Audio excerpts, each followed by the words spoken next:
Assalamu alaikum warahmatullah, barkanmu da dare da fatan kowa yana cikin ƙoshin lafiya. Amincin Allah ya tabbata a gare mu baki ɗaya.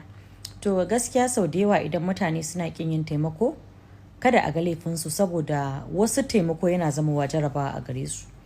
Wasu yana zama tashin hankali, wasu yana zama bala'i, wasu yana zama masifa. Alhamdulillah akan samu waɗanda yakan zama alkhairi a gare su. To ni dai gaskiya na yi wani taimako wanda ya zo ya zama min alaƙaƙai, ya zama min ƙarfan ƙafa. Na rasa yanda zan yi da shi. Na yi ta ƙoƙarin dai in ga cewar abin ya tsaya inda ya kamata ya tsaya, to abin kuma ya ƙi yiwuwa. Ina ga dole sai na fito na yi magana ko Allah zai sa in samu taimakon wasu mutane daga cikinmu. Kwanakin baya kamar sati 2 da ya wuce, akwai wani yaro da aka yi ta saka hoton shi aka ce ya zo daga Bauchi saboda ni ya daɗe bai ganni ba, har ya zo ya kwanta ya fara rashin lafiya. Mutane suka tsince shi a wajen Alhamsatowa a nan Zurat, aka ɗauke shi aka yi shi asibiti. Da na ji labari na sa aka bincika inda yaron yake. Ranar ma na daga tafiya, amma ina daga tafiya ban tsaya a ko ina ba sai inda yaron yake. Lokacin an duba shi daga asibiti, aka dan ba shi dai dan taimakon gaggawa da ya kamata ya dan warware, sai aka dawo da shi wajen yan sanda na nan Kwalli ne ko Kwalli, ina ga sunan police station din Kwalli division. Na zo nan na gan shi, muka zauna muka ci abinci tare, muka yi yana gani na ma ko da na zo na samu da ya warware alhamdulillah. Aka yi wannan ya wuce.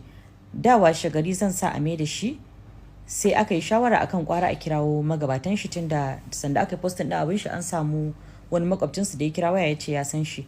Muka roƙe shi alfarma akan ya haɗa mu da mahaifiyar yaron. Aka dai magana da ita. Washe gari da safe shi makwabcin nasu da mahaifiyar yaron suka taho tare, suka zo har Kano, aka ba su yaro su tafi da shi. Da aka ba su yaro su tafi da shi, to dai a yanda suka faɗa, na kashe kuɗi da yawa akan yaron nan. Dan a daren irin na sa an kai su masauki, dai abin da ya kamata a musu nace su tafi da yaro. Dan na tambaye shi yana zuwa makaranta, ya ce mun baya zuwa. Nace mishi in na saka shi zai rinka zuwa, ya ce mun yana ce to in Allah yadda ni na yi alƙawari zan ɗauki nauyin karatunsa. Mahaifiyar shi kuma sakamakon naga tana da karamin ƙarfi, nace insha Allah rabbi zan nema dan wani abu in bata domin ta fara sana'a ta ci gaba da kula da ɗanta. Akan haka aka rabu. Da suka tafi tasha dai a yanda aka faɗa min, tun a tasha suka nemi yaron nan suka rasa. Da suka neme shi suka rasa, suka ga sun ci gaba da bata kansu lokaci, sai suka kama hanya suka tafi, suka bar yaro dai basu tafi da shi ba. To a daren sai na ji labari an ce mun an ƙara ganin yaro, tunda area Zuro ne akwai mutane da yawa da suka sani, kuma da yawa sun san labarin cewa yaron nan waje na yazo. Aka neme ni aka ce mun ga yaro nan an gan shi a Zuro da ya dawo. Na ce to akwai wani bawan Allah da muke da kyakkyawar alaka da shi a cikin mutanenmu, sai shi ne ma kira ne ce jaji ya gashi ga wani. Nace mishi to wani taimako zaka iya min akan shi? Ya ce min in babu damuwa zai iya tafiya min da shi gidan shi ya je ya kwana. Magidanci ne, dauke shi ya tafi da shi gidan shi ya je ya kwana. Nace mishi to washe gari da safe dan Allah ta bai tashi da wuri ya je ya kai shi ya danka shi a hannun iyayensa. Tun a daren ma na sa ya kira wannan makwabcin nasu da suka zo su tafi da shi da mamansa a waya. Muka yi magana mu uku conference call da wanda ainihin ya fara tsintar share saka shi a media. Duk dai muka yi conference call akan me yasa suka iya tafiya har suka bar yaro. Ya kamata tun a ranar su faɗa, bai kamata dai su tabba suka ɗauki mistake ɗin da yake bangaren su na barin shi da suka yi tun farko. Na ce to in Allah ya da gobe da safe wannan bawan Allah zan saka shi zai dawo muku da yaron ku har gida. Daga garin Bauchi ya zo. Na tashe shi da sassafe kama hanya ya tafi da shi Bauchi. Yaron ya ce ba shi da waya, mahaifiyar shi ba ta da waya. Na sayi wayoyi guda 2, na ɗauki abin da zan ɗauka na bada, na ce aje a kai musu, ya zauna a gaban maman shi Allah ya da zamu rinka yin waya da shi. Aka yi wannan ya dawo. Bayan ya dawo da kwana 2, yaro ya ƙara hawa mota ya dawo. Yaro da ya dawo aka sake ce mu an ga yaro, aka kira, na ce kai me ya faru? Ba na sa ame da kai gida ba? Aka haɗa da shi a waya wanda suka ce mun sun gan shi din. Wallahi ya dawo ne sakamakon ya dai faɗi ƙaryan shi da gaskiya, ka san sha'anin yaro. Kuɗin da aka bashi an kwace wa ya mutu, ya tashi dai faɗi ƙarya da gaskiya. Na ce to shikenan. Muka sake magana da wanda ya mai da shi da farko. Sai muka ɗauki shawarar kwara a ɗauke shi a kai shi Hisba. Duk ina da videos ɗin da hotunan duk abubuwan da suka faru. A ƙarshen bidiyon na gaba ki ɗaya zan ɗora muku. A kwara a je a yi reporting a wajen Hisba, gashi yaro ya zo saboda ni na sa mama shi su zo su tafi da shi, ya zille daga hannunsu. Na sa an mai da shi so ɗaya, ya ƙara da na sa a mai da shi na 2. To ya kamata a yi reporting a wajen Hisba da duk inda ya kamata kafin a sake koma. Aka ɗauke shi aka kai shi Hisba. Ranar da a Hisba ya kwana, rana na 2 kenan ya kwana a Hisba.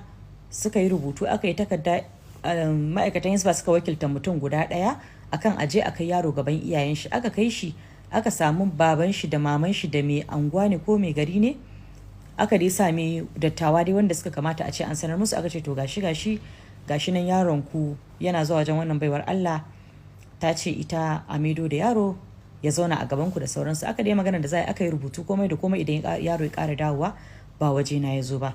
To yanzu dai in takaice muku labari a yau din nan, yau ɗaya ga watan da nake wannan bidiyo, ga yaro na an daɗa kira na an ce min ya dawo. Sai ya tsiri wani abu, yaron nan acting yake yi. Ran da ma za a mai da shi dama na farko, ran da na sa wannan wakilin na ya mai da shi tun a tasha yake ta buri, ya ce shi babu inda zai tafi, shi a Kano zai zauna, kuma a Kano ma shi a waje na zai zauna. Ina zan iya? Wallahi ba zan iya ba. Ban san yaron nan ba, ban san daga inda ya tafo ba.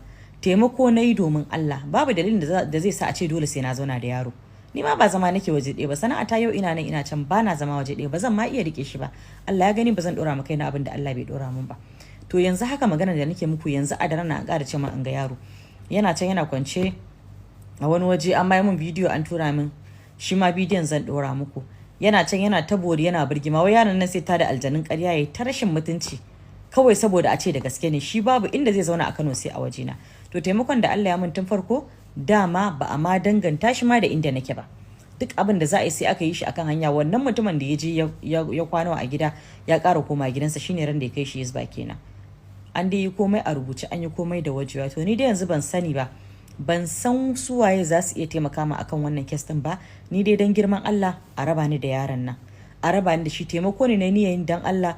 Duka so hudun nan da aka yi ta zirga-zirga zuwan farkon da suka yi tun daga can ma da za su zo, ni na bada kuɗin motarsa suka zo, na bada na koma ya gudu, na ƙara bada aka mai da shi, na ƙara bada aka sake mai da shi, yanzu ya ƙara dawowa. Duka ba ƙaramin kuɗi nake kashewa ba wallahi, duk saboda in ga ya kwantar da hankalin shi ya zo na masa taimakon da na niyyar yi dan Allah. To abin ya gagara, Allah ya gani ba zan iya ba, na yi iyayi na. Duk wanda ya ƙara ganin yaron nan ba ni da alaka da shi, na bi duk hanyar da zan bi domin yaro ya zauna a wajen iyayensa, bai zauna ba. Ni dai abin ya fi ƙarfi na gaskiya. Dan Allah dan Annabi, walau ƴan uwan shi daga Bauchi ku yi kokari ku raba ni da shi, walau hukumomin da suke Kano ku yi kokari ku raba ni da shi. Yaron nan ya daina zuwa wajena, ya daina zuwa wajena. Na gaji, na yi iyakacin abin da zan yi. Na yi niyyar in taimake shi har iya tsawon rayuwa in Allah ya bamu iko da rai da lafiya, amma ya ki ɗaukan nauyin karatun shi. Na yi niyyar yi in ba mahaifiyar shi sana'a, jari da za ta rinka sana'a. To yaro ya ki zama waje ɗaya, kullun yana hanya, wai shi dole a waje na zai zauna. Ta ina zai yi?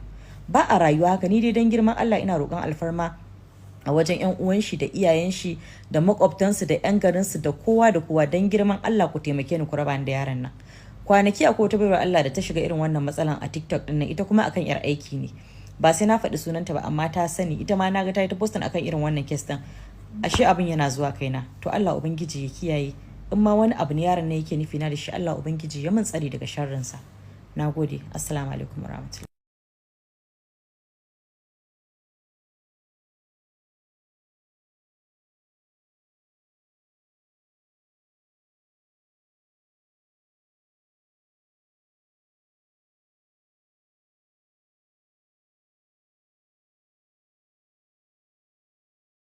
wai acting yake yi, gashi nan shi ba zai bar Kano ba, shi ba shi da lafiya, shi kawai Kano yake so ya zauna a